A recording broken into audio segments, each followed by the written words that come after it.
Chega. He's a former Director General of the Ghana Education Service. That's why the name sounds familiar to you. Mr. Hetro Chega, thank you so much for making the time. It's my pleasure, please. Excellent. Well, we'll be hearing more from Mr. Hetro Chega as we delve into free SHS and related matters following the press conference of the Education Minister yesterday. But before we get to that, are you worried about coronavirus? Well, Absa Bank cares about your safety. So why don't you use the Absa digital channels for your safe and convenient banking? Make instant money transfers, mobile money transfers, pay bills, buy airtime, make ATM cash deposits, make payments with your Absa vertical card. Absa cares about you. So please remember to sanitize your hands before and after the use of any e-banking device. That is Africanacity. That is Absa.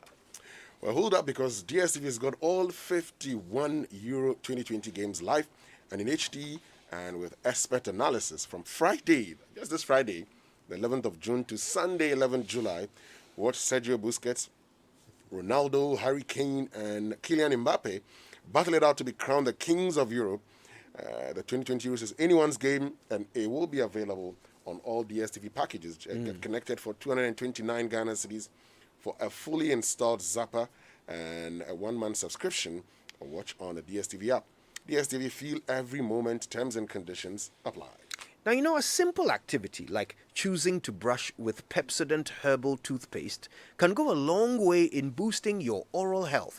That is why your favorite oral care brand, Pepsodent, is introducing the all-new Pepsodent Herbal, available in 140-gram packs. Now, Pepsodent Herbal, with its amazing natural formula, gives you and your family strong teeth, gums, and an all-round cavity protection. The carefully selected natural ingredients like green tea herbal extract and other herbals are uniquely formulated to release inner heat, to repair and protect gum tissue, and to give an all-round cooling sensation. So don't be left out. Choose the new Pepsodent Herbal Toothpaste for strong teeth and healthy gums. Well, being successful during tough times is a big deal. Buying a car is another big deal. But buying a brand new car at a heavily discounted price at this time of the year is a big deal. Premium Motors Limited, sole authorized partner of Renault in Ghana, presents the Renault Big Deal, introducing heavy discounts on your favorite Renault Kwid, Duster, Megane, and Kaja for you to commemorate Renault's global launch of its new emblem. So the Kwid has been discounted from $11,000 to $9,200, Duster from $21,500 to a cool $18,500, Megane, the premium sedan, from $25,500 to $22,500, and Renault Kaja, the SUV, from $35,500 to $31,500. With good fuel consumption and exciting safety and entertainment features, the Kwid, Duster, Megane, and Kaja are just what you need. Rush now to the Renault showroom at Atiko Junction on the Kanesha Odoko Road, or call 0559 586412 for more details. Offer is valid until 10th June 2021. Terms and conditions apply. Renault, passion for life. Passion for life.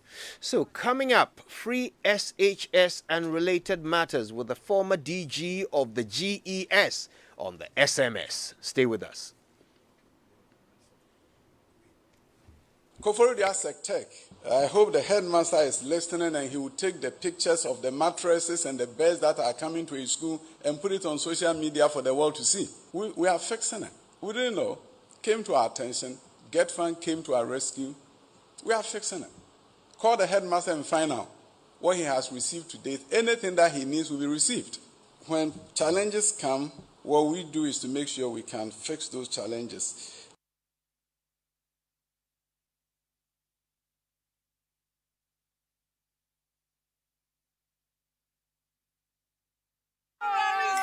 Now for the best man to say a few words. I would like to say this to the couple.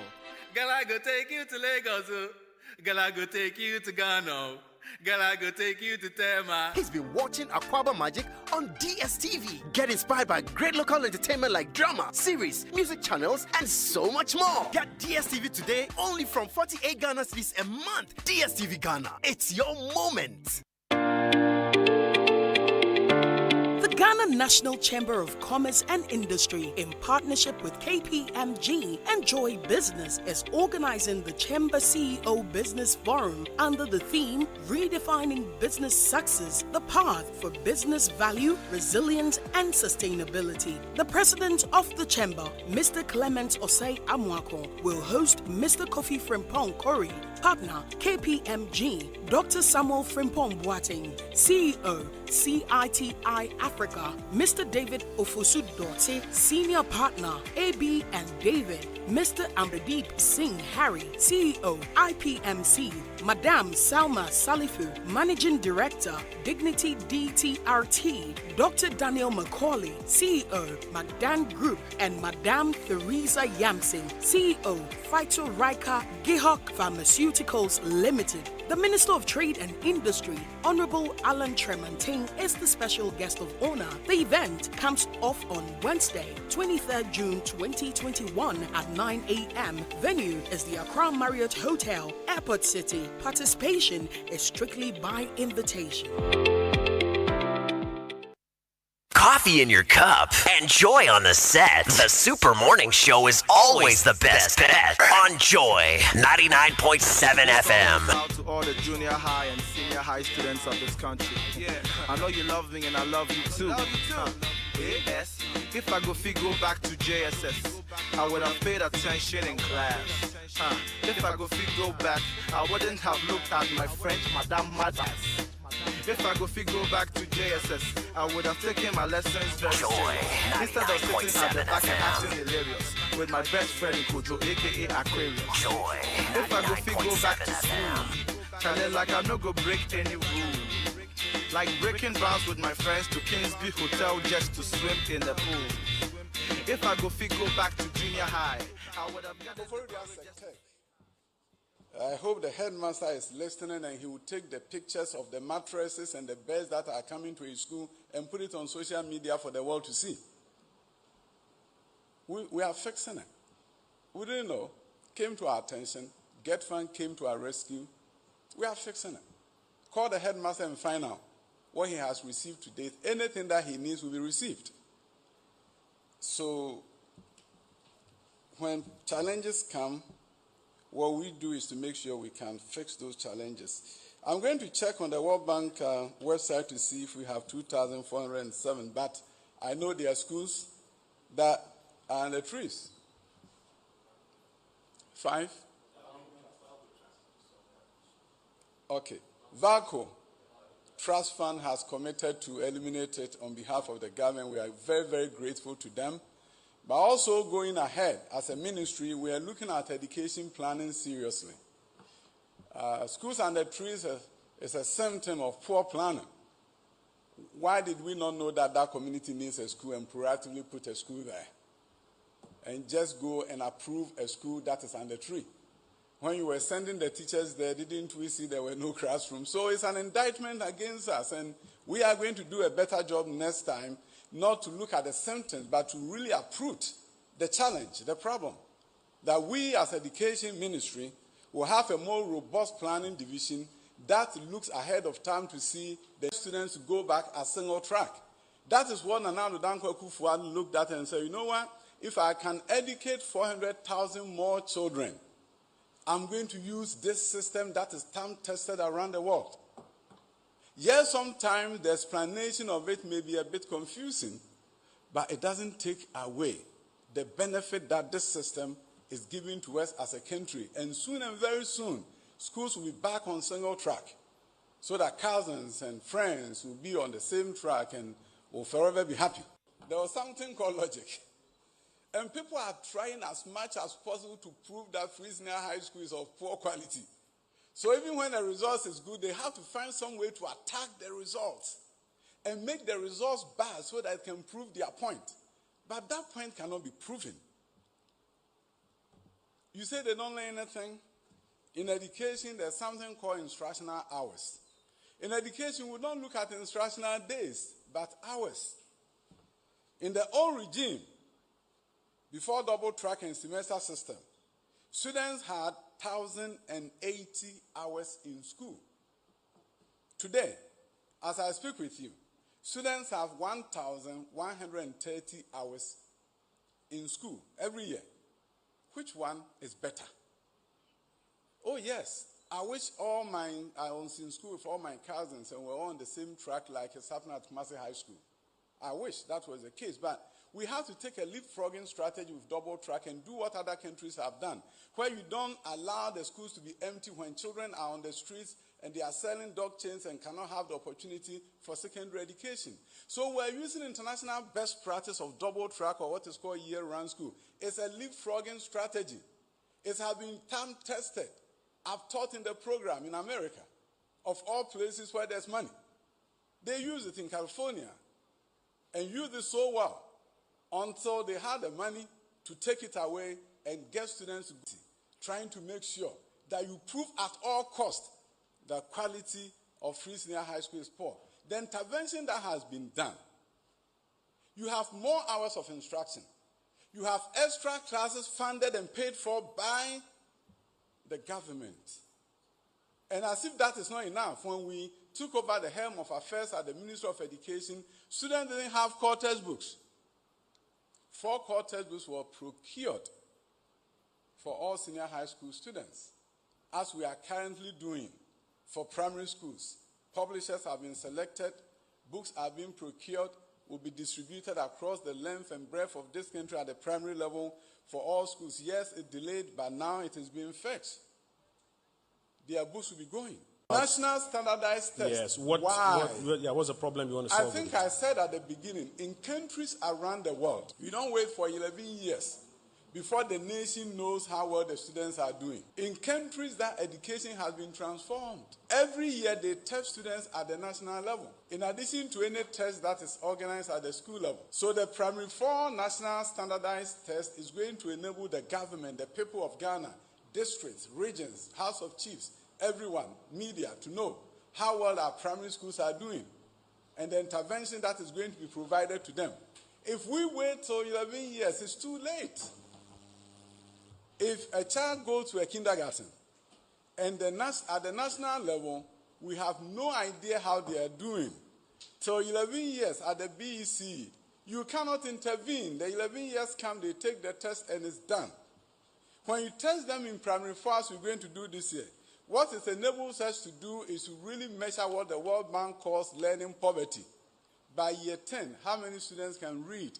If we know that we have a serious problem as defined the World Bank in terms of learning poverty, we go to work, provide intervention in primary 5, they move on to primary 6, and through our longitudinal data system, we'll be able to know if the primary 6 students of Kokrobita is doing well or they are not doing well, Techiman is doing well or not, Sapsugu is doing well or not. 1.5 billion potentially available for school construction.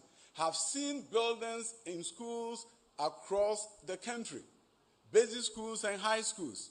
You go to Kumasi Secondary Technical School, go and see construction ongoing there. Go to Accra Academy.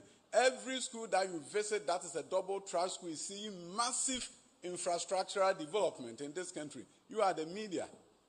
I'd love for you to go to one of the double track schools and come back and say there's no school here. There's no building here. Massive infrastructure development, expanding existing schools, in addition to the new ones under construction. So when you talk about infrastructure, we've done a lot. And the president says he's committed to doing more. Looking fly, wherever she did, oh, when if Fred die. If I go back to JSS, like Mr. Apia never go lash me, because I would have studied hard enough. So that was the education minister speaking yesterday to the press and answering some of their questions on the back of his statement or his statement that he delivered. Now, it was a fascinating conversation, but I think we're going to have an even more fascinating one this morning because we will be able to subject a lot of what he shared to some scrutiny. We've got civil society organizations here. We've got watchdogs of education, and we're going to hear from them. So that's all to come. First, though, please keep your text messages coming through. You know our WhatsApp number, 055-1111-997. Text messages on the Super Morning Show are brought to you by the Glyco-Critical Illness Plan, GSIP. It's in your best interest to survive. And at Glyco Life, we believe that this is the time to protect your future with their their life insurance policies, okay? The products are designed to offer you peace of mind, especially in this COVID-19 era. So please, if you have a policy with them, your claims are important.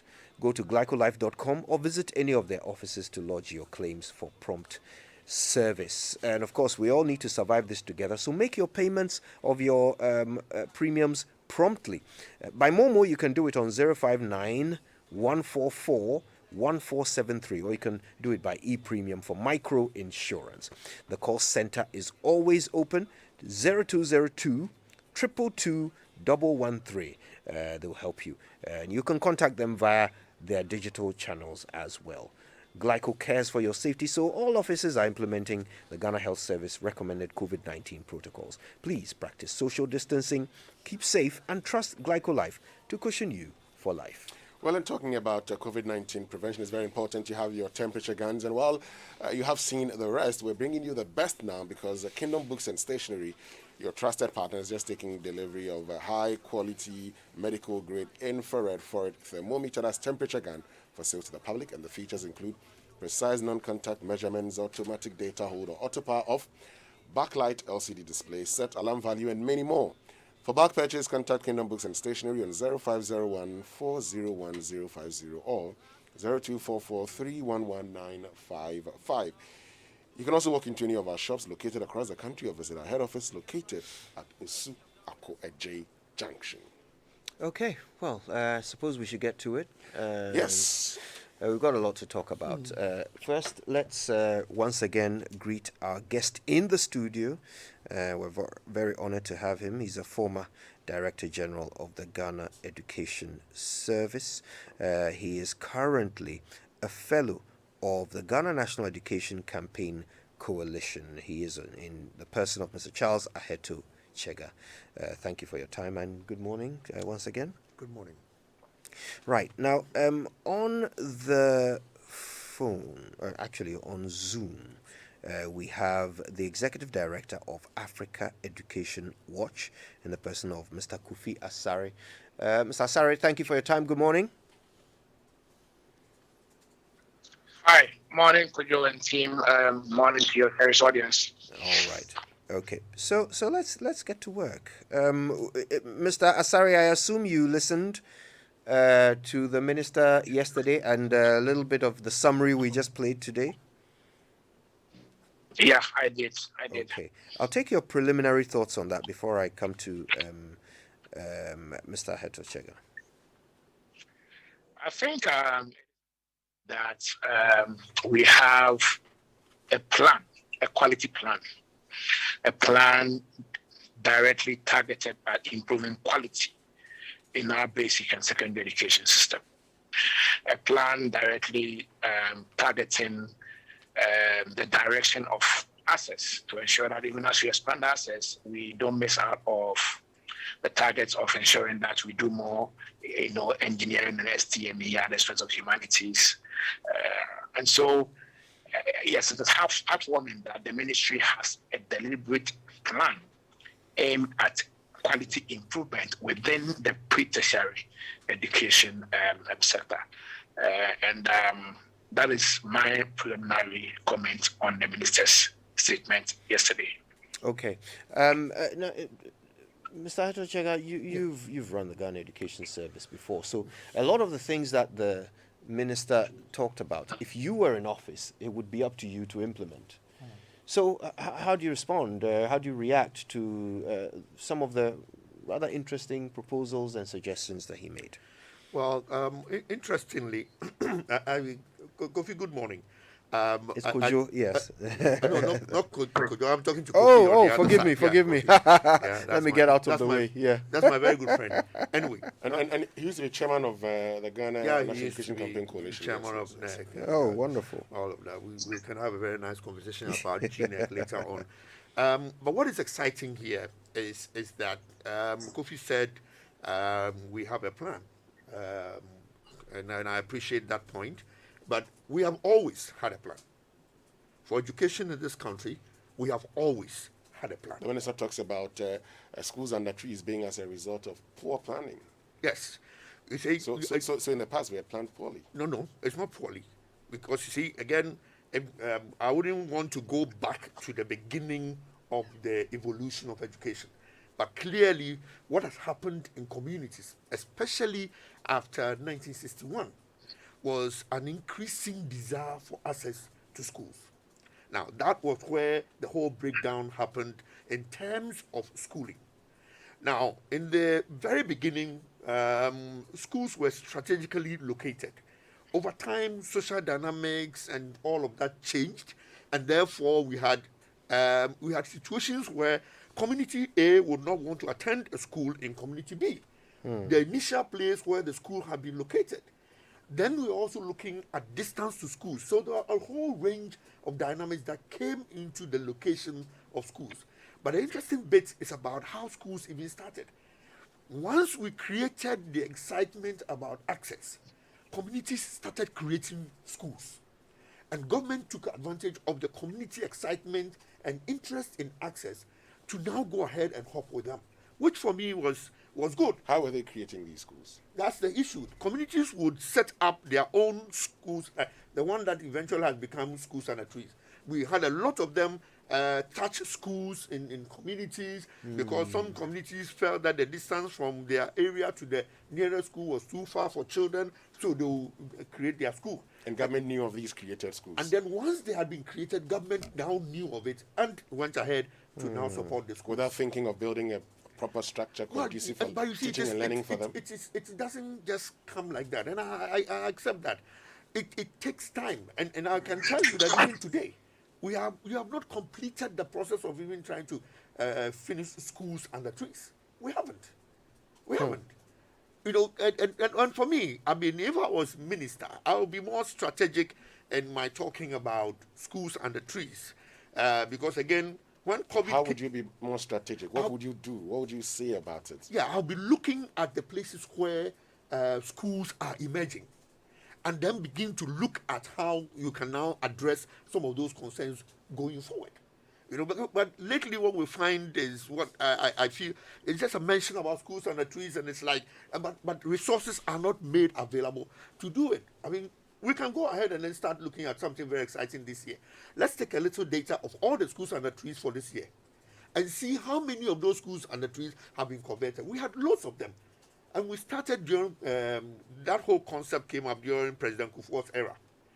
And today, if we are still talking about schools under trees, then we have a problem in this country because we should have dealt with some of these occurrences.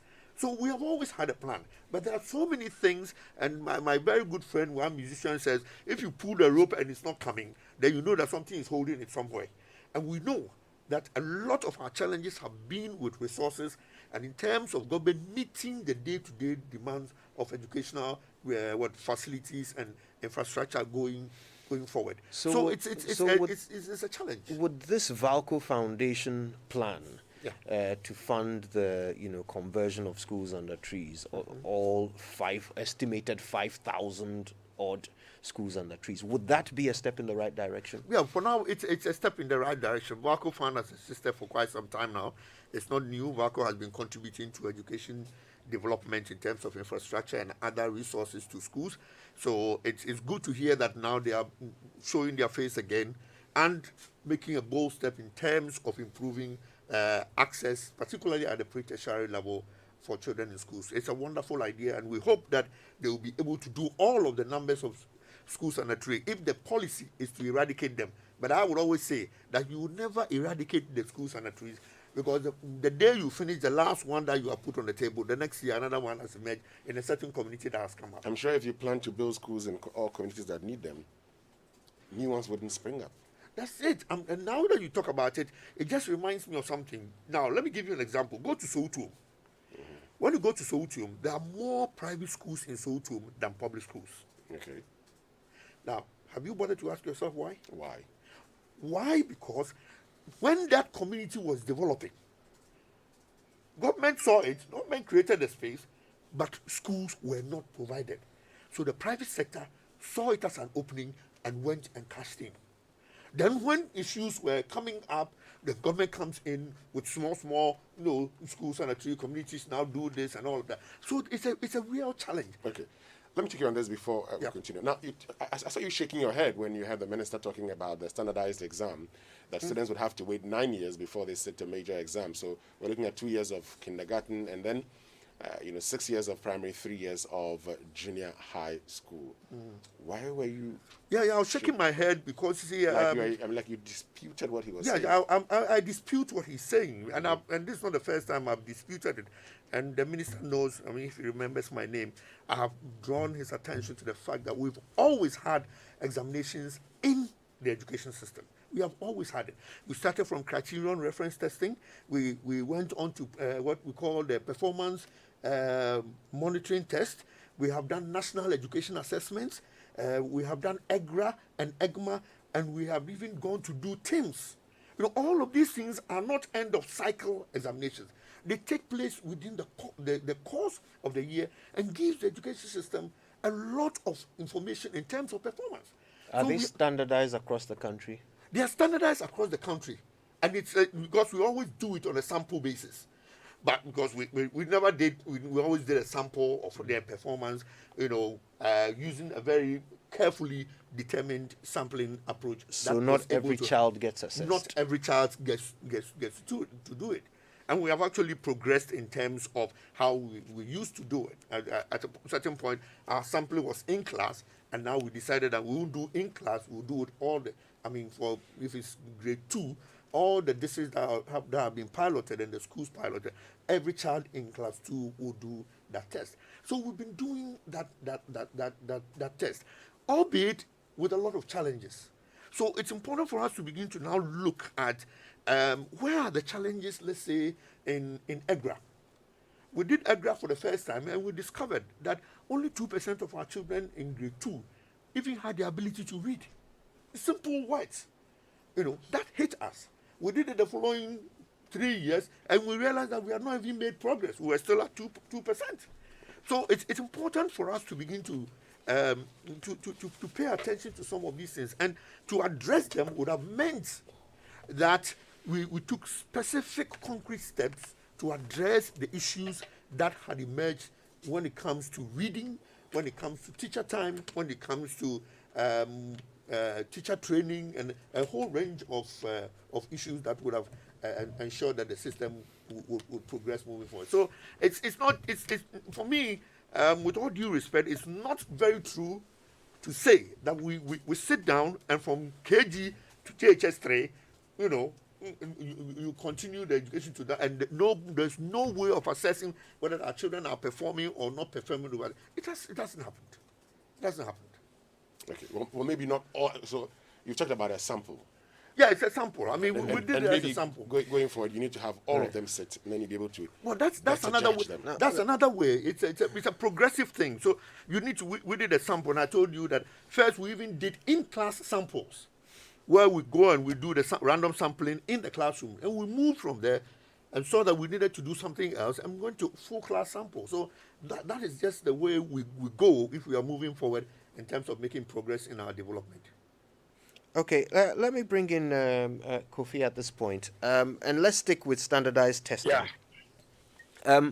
The education minister actually said that best practice across the world is to do standardized testing every year. But is that accurate? I mean, in Finland, where children don't get tested until they are almost teenagers, can you say that it is the best practice to do standardized testing every single year of every single student? Is the minister right to apply that philosophy and call it standard best practice? Before I go to the standardized test issue, let me indicate that, as I mentioned earlier, it is heartwarming to see a clear strategy and a plan to improve quality in the pre-tertiary sector. That is not to suggest that this is the first time we are seeing a clear strategy and plan. We've always seen clear strategy and plan, but then we have not seen one as clear as this, since 2018. And that is why I'm saying that I'm happy we are now seeing a comprehensive, clear strategy towards improving quality. Initially, the emphasis had been more on access than quality.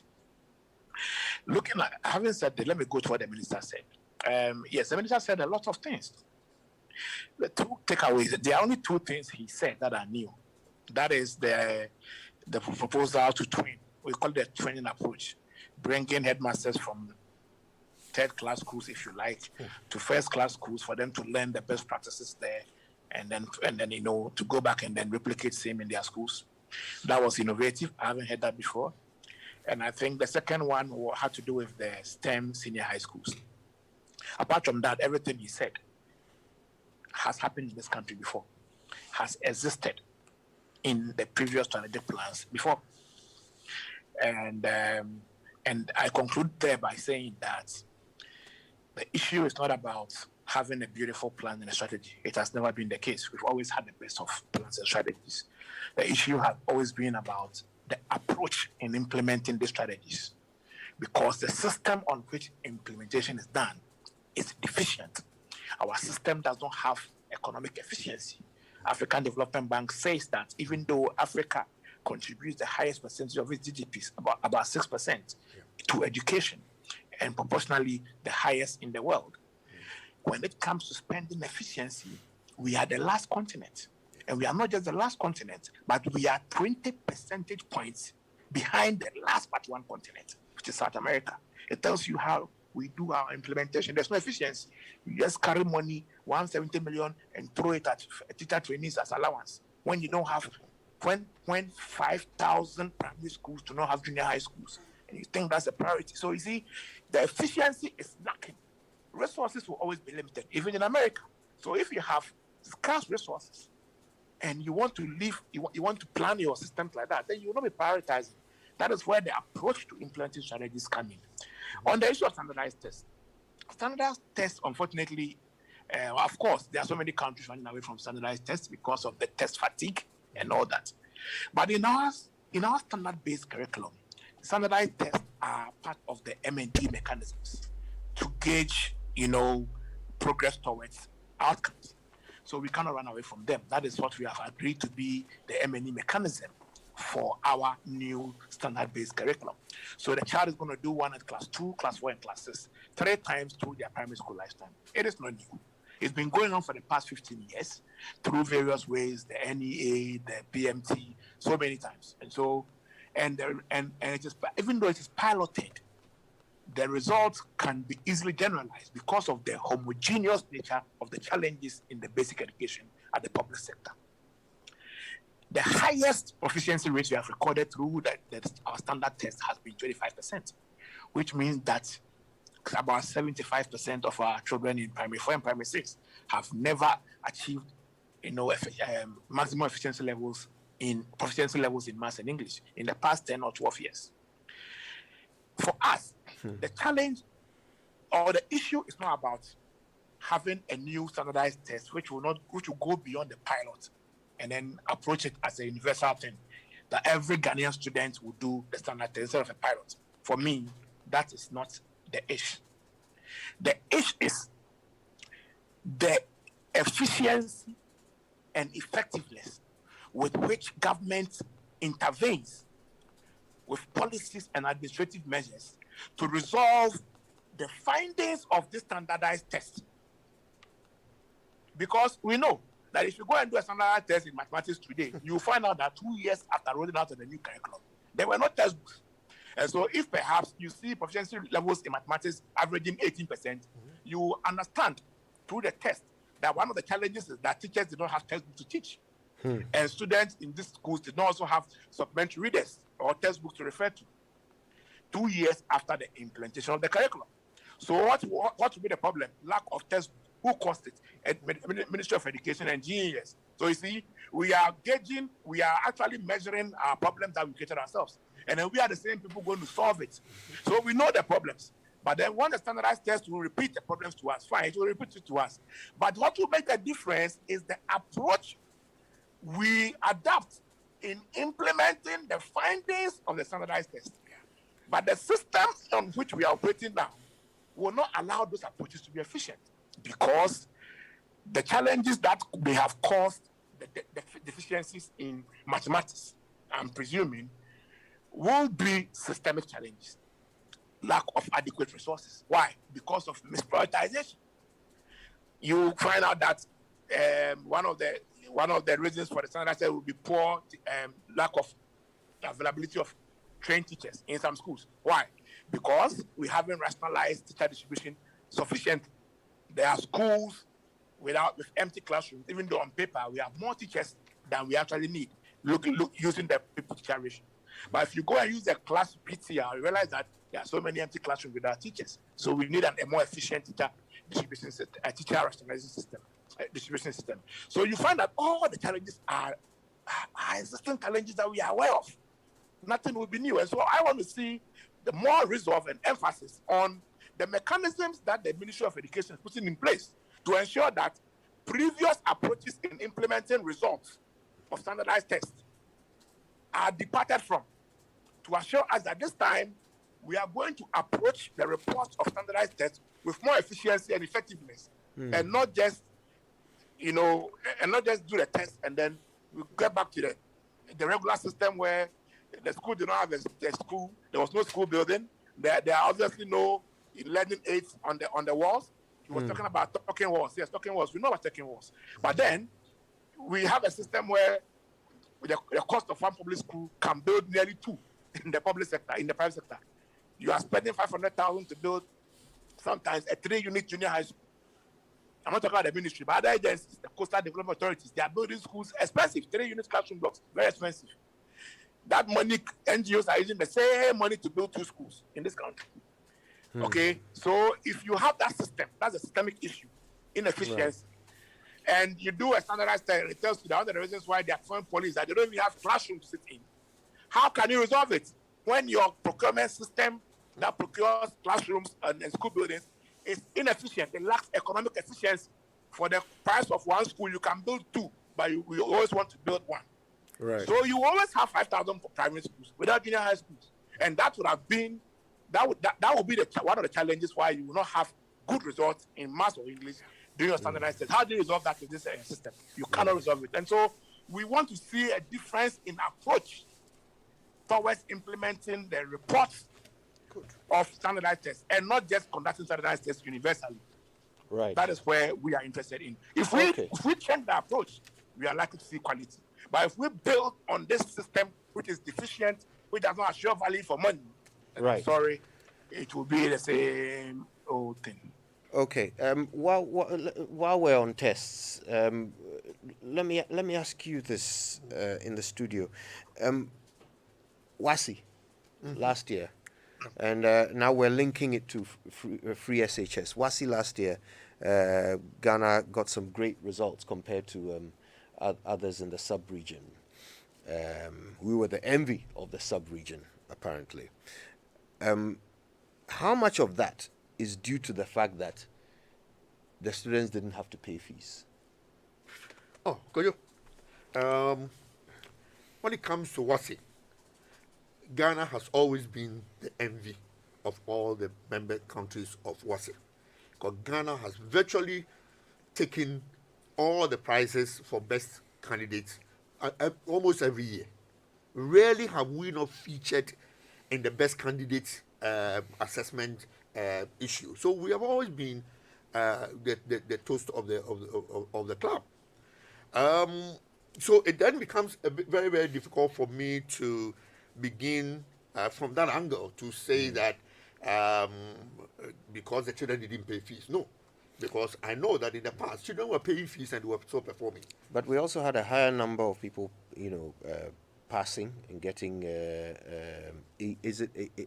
passing the 4 subjects, passing the 4 subjects, yeah, than any other country. Yes, you know why I sometimes I shudder in kind of engaging in this kind of comparisons, because they are not things that you can hold on to.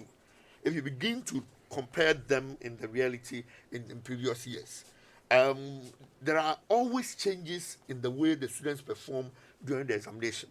In fact, when we analyze the results in a more critical manner, we identify other things than just the number of students who increased their passes in, let's say, maths. We look generally at a lot of the dynamics within the examination process to be able to determine whether our teachers are doing well or not. And in many instances, if you look at them critically, barring the numbers, you find out that, we could have done better. And always we are very much focused on that. And for me, that's the worry. I mean, we are too. Somebody put that thing to me, and I said, look, I'm happy there's a change, but I won't rush to make any comparison, because this is just a first one, and let's see how these things progress. Because it can get very, very complicated when we begin to take, this year the children did very, very well. And no. Let's relax. Let's see how things go, and let's begin to look at the examination critically and do a very, very, very critical assessment of the whole conduct of the exam to be able to arrive at some of the things that we want to say. And for me, that is where I would want us to go, rather than be quick to begin to look at numbers, high numbers and all of that. And that's where I have a real concern. Okay. I want to get your take on this as well, Kofi. I mean, bearing in mind that yesterday at the presser, the education minister admitted that there has not been any independent assessment of the free SHS system since it started 5 years ago. What they have is what the GES does. On a regular basis, their own assessment of themselves. So with that in mind, it would appear that there is a heavy reliance on the results of WASI as some manner of indicator that it's going, free SHS is going well. Are you able to do that sort of computation? In your experience, are we able to trace the success of the WASI to free SHS? Okay, that's a tricky one. The way you asked the first question to Uncle Charles, yes, WASI performance improved last year, and it was one of the best performances. But it may not have been because people went to school free. But it could have been because there were interventions as part of the free package that strengthened the quantity of engagement between teachers and students, and may have facilitated a more prepared student for the examination, because there were government paid for extra classes, and all these were meant to ensure that the quantity of time available for engagement of the teacher and the student was increased, even though there was a COVID. So so one can suggest, without assigning scientific proof of direct correlation, one can suggest that when you have quality improvement interventions like extra classes, it obviously increases the time increases the instructional time, and then increases the engagement between students and teachers, and it also is likely to enhance the preparedness of students for examination. Having said that, we don't want to totally decouple the WASI result from the free senior high school. We have undertaken an independent investigation into the WASI issues. You remember we actually went to court with WAEC on this issue. We commissioned consultants to undertake a surgical knife inquiry into the 2020 WASI. We are launching the report next week, Wednesday, and we will invite the media. We've taken our time, over 5 months, to do this investigation. We've spoken to over 300 actors within the WAEC value chain, from the time questions are set to the time results are released. Talking to students, talking to teachers, regulators, WAEC board members, WAEC staff, engineer staff, even people within the value chain, and everyone who matters. We wanted to understand what exactly was the issue about, not only about WASI 2020, but about WASIs that have had issues relating to, irregularities. And so when we launch the report, we can have a more structured discussion. We have made a lot of recommendations that will have far-reaching implications on the review of our assessment sector. As we've said, and I'll repeat again, we have indicated to the minister that we need a regulator for WAEC. WAEC presently hasn't got a regulator. Every agency in Ghana here has a regulator.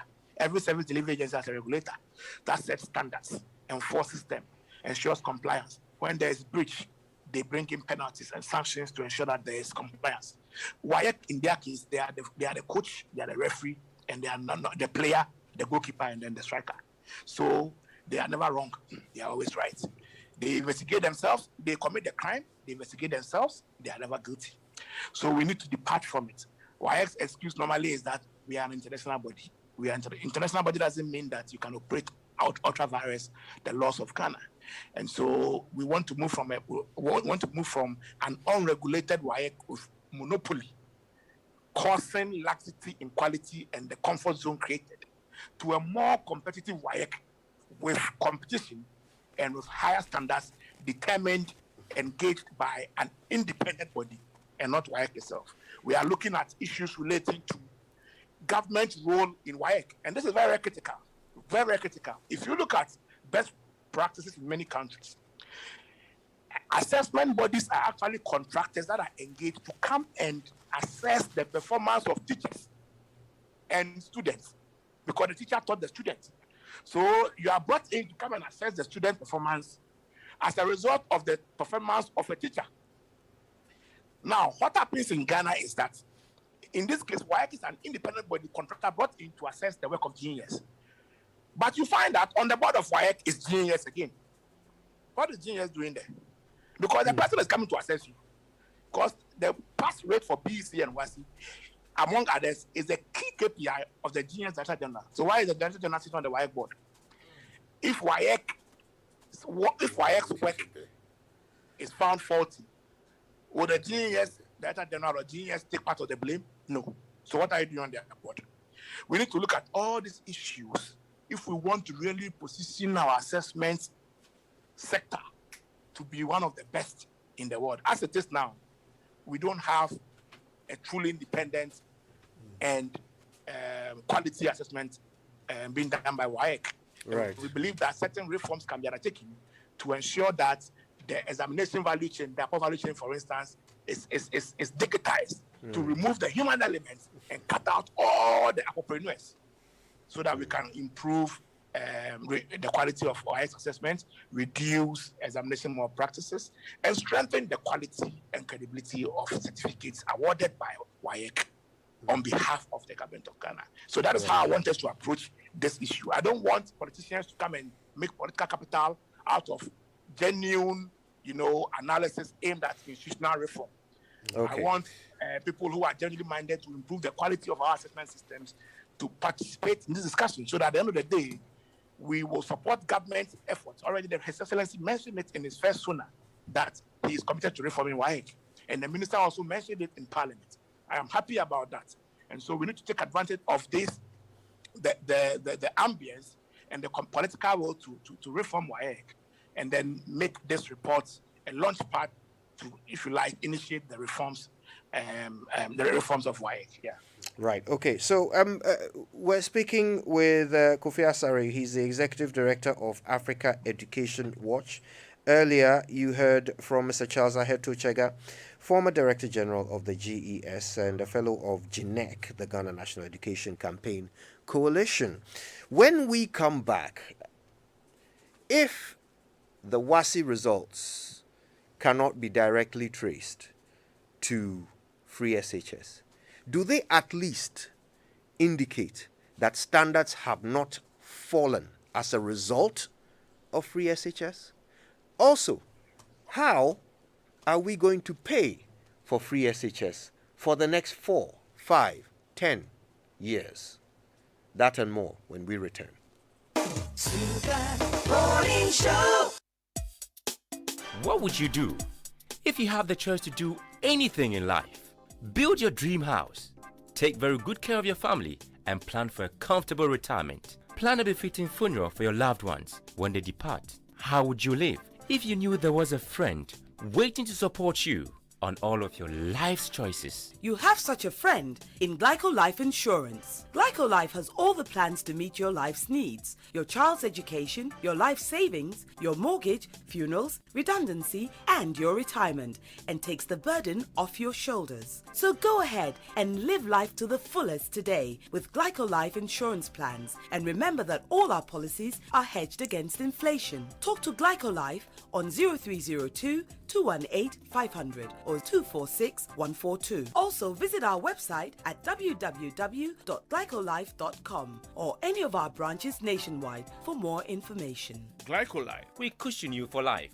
Glyco, we cushion you for life.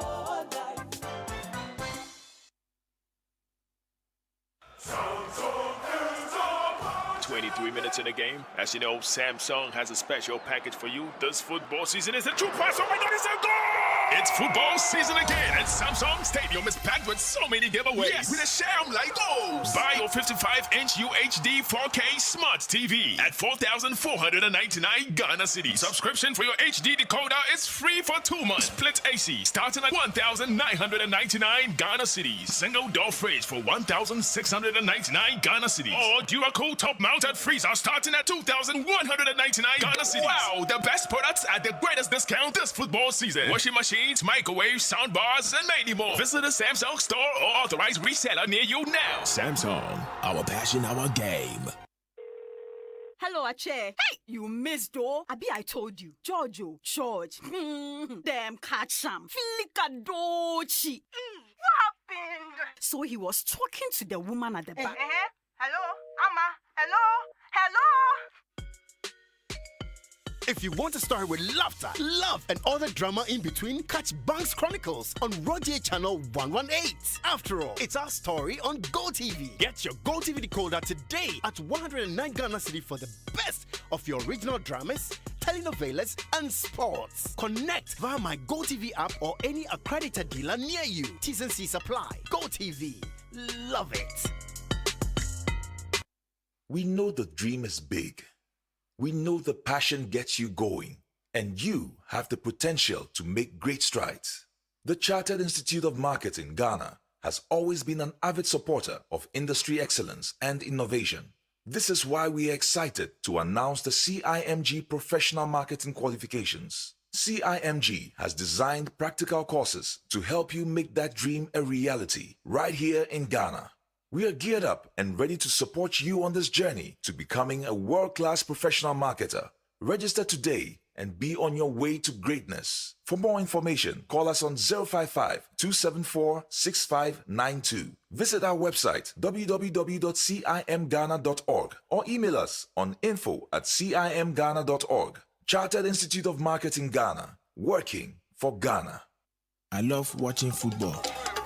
Sometimes me and my friends will be watching on our neighbor's TV and we'll drink beer from a very cool fridge. But this time around, I'm buying my own. Thank you to Kwame for doing everything. Don't thank me. It's been football season and all thanks go to Electroland because it's a promo. From Toshiba, Media, Nasco, Samsung. Walk into Electroland and buy what you need at a great discount. Grab your Nasco 43-inch full HD TV for 1,399 Ghana cedis plus 2 months of free subscription on your HD decoder. Top mount fridges starting from 2,499 Ghana cedis. Washing machine, all types of split AC, Nasco UHD Smart Flat, Audio Karaoke Mini, all types of refrigerators, microwave solo, different types of correct washing machines, many more. What more can I say? It's football season and Electroland is reaching to you. Feel it. Oh, hey,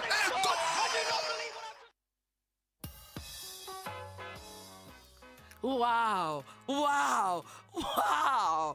Hope you have heard, rent to own now in Ghana. The Flan City Extension Project Rent to Own Land and House Ownership Scheme by the Ningo Prampram District Assembly and its partners, supported by the Ministry of Local Government and Rural Development and the UN Habitat, are right here in Ghana. So be smart, because where you trade and live really matters. Apply now and own a home or a fully serviced land. Wait a minute, don't forget to join our affiliate housing cooperatives also. Special offers last up to October 31st, 2021. Call us on 055 55 30 300 or 0577 911101. and 055-7054-635. Website newaccra.city. Planned City Extension Projects, shaping Ghana's urban future. Because I would have studied hard enough to answer all the questions he asked me.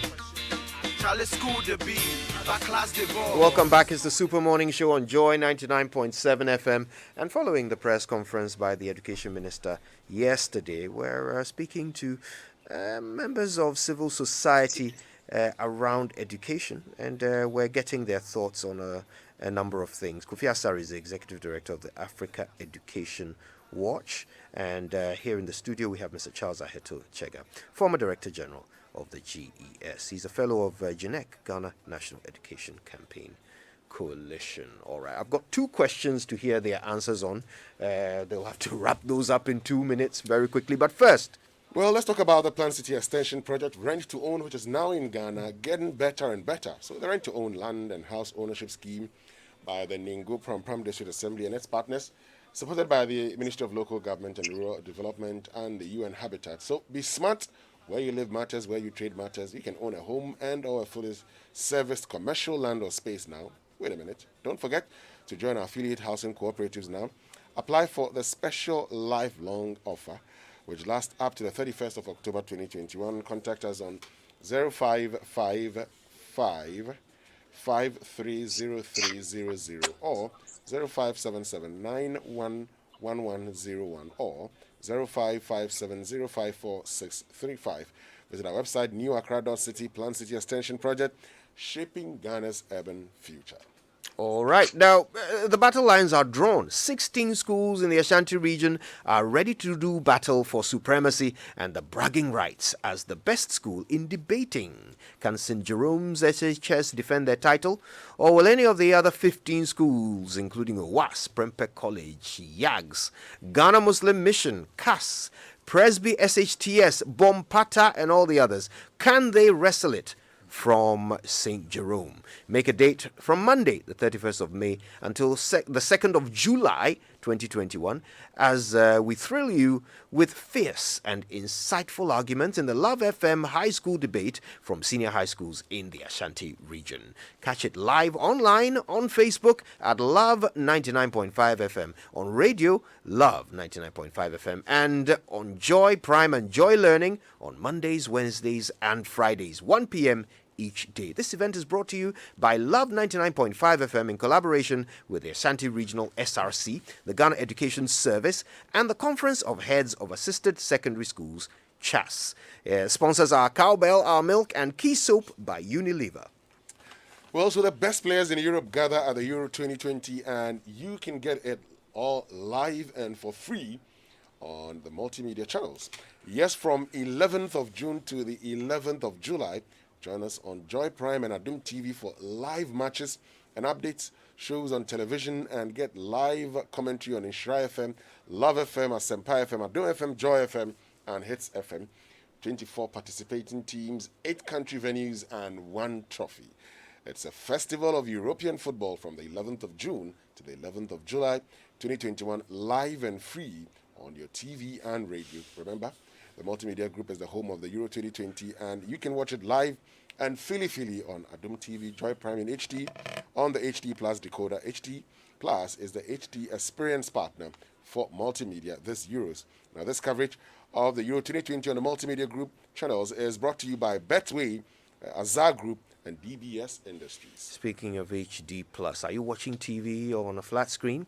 Did you know that you can get it in clearer and brighter high definition quality, 5 times better than standard definition?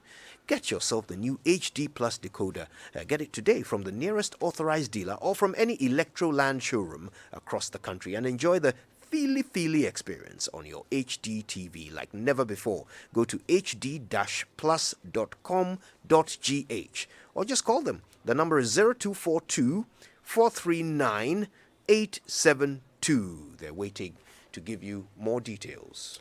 Well, here are some COVID-19 prevention tips. Wash your hands frequently and carefully with soap and running water. Rewash your hands several times a day Especially after touching anything, including your phone or laptop, use hand sanitizer when you cannot wash your hands properly. Wash fresh groceries, clean and disinfect surfaces such as countertops, door handles, furniture, toys, laptops, and mobile phones with alcohol-based disinfectants. Right, we're going to wrap up now with our guest, Mr. Charles Aheto Chega, a former Director General of the GES, a fellow of GNEC, and Mr. Kofi Asare, who, of course, is the Executive Director of Africa Education Watch. Now, if this was a quiz, it would be the quick fire round because we need to be very, very quick with our answers. I'll start with you, Kofi. Now, I want to know your thoughts on how Ghana will fund free SHS in the long term. But please, give me 30 seconds on this. Since we actually did better than anyone else in WASI this year, is that not an indication, at least, that the criticism that standards have fallen under free SHS is not correct? Yes, I have never subscribed to the criticism that the quality has fallen under free senior high school because there is no evidence to that effect. Indeed, the evidence of WASI suggests that at least the standards have been maintained, if not improved. The WAEC reports indicate that we increased our performance in English by 10 percentage points. We virtually maintained our performance in commerce. It actually was 65.3 against 65.3 against 65.7. So we improved marginally in mathematics, and then we retrogressed by 10 percentage points in integrated science and in social studies. And so, but on the average, if you look at the purpose of transition, we actually passed more than any other year. So there is no evidence to suggest that the quality of learning outcomes and in our secondary education system has been compromised or has reduced because of free senior high school. And every time we are doing an analysis of free senior high school, when it comes to quality, I want us to avert our mind to secondary education, not free senior high school. If you look at the education strategic plan, you look at the secondary education section, there are clear indicators. For example, increasing the percentage of girls that pass mathematics from the current 20% or so to a certain percentage. Those are the indicators of quality we should be looking, indicators of progress we should be looking at, not the free senior high school, but secondary education. Right. And I want the discussion to be more on secondary education or not free senior high school, because when it comes to basic education, we talk about basic education and not free senior high school. Secondly, sustaining free senior high school. Yes, free senior high school has come to stay. We as Africa Education believe in universal secondary education. We believe no Ghanaian should be deprived of secondary education on grounds of cost. However, to sustain the free senior high school program in Ghana, it is important to subject it to continuous participatory review on the basis of, among others, its financial efficiency, because it is the extent to which it is financially efficient that will determine how sustainable it will be. Right. Same two questions to you. Yeah. Okay. Well, so again, I think I'm on the side of Kofi when it comes to the issue of quality, particularly when you begin to look at the outcomes of WASI, and I've indicated that an analysis of quality using WASI could become very, very problematic. And I can give you an example. Why are we not saying that if you look at the turnout of events during the third year of the free SHS group, you find a situation where parents identified that they had to put in a lot more to get their children to succeed where they could. So you have a lot more of parents putting in resources. So what in fact is considered as free SHS may not really have been free SHS for parents who are putting in more resources than they normally would have done if there had been no free SHS. I mean, granted that it was a ceteris paribus situation. So again, it's a very dicey thing using WASI and all of this, because again, we know some of the problems. We know problems where there were schools where students did not pass at all. And some of the challenges that we saw were that a lot of the elective books were not available. So those doing literature, those doing How did they fare? What happened? So there are issues, but we want to congratulate the parents for making the kind of input. And I'm happy Kofi has made a point that we will not talk about free SHS. We will talk about quality in secondary education. And when we come to quality in secondary education, it will have to be how we are delivering secondary education in this country. And in many instances, we fail to even talk about the TVET component of the secondary education, which in fact is an aspect of secondary education that we need to turn our attention to seriously if we want to do a more balanced discussion. Again, the issue of financing free SHS. I think there must be a real policy clarity and in some cases shifts in terms of the position that governments have taken. Right. Because as I sat down and reflected on how this whole policy has evolved, there have been two speak in this particular situation. In one instance, government positions itself and says, I am capable of doing everything. You know, when the whole policy started, nobody should sell anything to any student. We can pay for everything. We can pay for books. We'll give them this. We'll give them that. And then in the next situation, you have, we want parents to contribute. Government cannot do it alone. Parents should contribute and then help them. And I remember the Minister of Finance, even in one budget, proposing that there should be some contribution from past students and parents that will be used to support. I mean, used to support free SHS, a fund contributed by parents used to support free SHS, then it's not free SHS. So it's important that we begin to take a step back and look at the policy and how we are communicating the policy to the public, and then we'll make the kind of progress that we want to make. Mr. Charles Ahetu Chega is a former Director General of the Ghana Education Service. He's a fellow of GNEC, the Ghana National Education Campaign Coalition. You've also been hearing from Kofi Asare. He's the Executive Director of Africa Education Watch. And we are pleased to tell you they will be back tomorrow because we've got even more to discuss when it comes to free SHS, haven't we, Winston? We do, Kojo, because Mr. Chega ended on the role of parents, and I am adding the role of teachers as well, because the Parent-Teacher Association has become very important in implementation of free SHS. They've asked to be involved in the implementation. They've asked that they be given a chance to contribute. What is the position of government? And tomorrow, we'll tell you what's been happening in this country. But of course, let's get into some tweets. And at Sylvanas_Smart says the strategies and plans are working perfectly in destroying the educational system from the basic level. At Ndeme_Sang says, we can know how our students are performing if we develop a good assessment system that analyzes data and create a portal system where we can have graphical representation of students' assessment as well. At _Asem says, there's no plan directed at improving quality education in this country. How can you increase quantity and not quality? And at Targesten says, for me, I don't see any plan. Every government comes with its own agenda. Currently, education system in a mess. Well, thank you all for your tweets, and there's more on this when we return to this subject tomorrow. Until then, though, please stay with your superstation for the duration. Coming up is the 10 o'clock bulletin, followed by Cosmopolitan Mix. Stay tuned for Sammy Forson and Lexus later in the day. This is Joy 99.7 FM. My name is Koji Yankson on behalf of the team. Thanks for listening.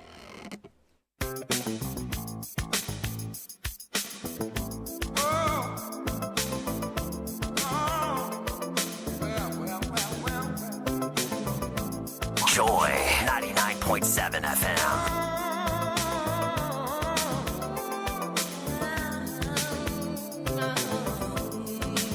Someone to count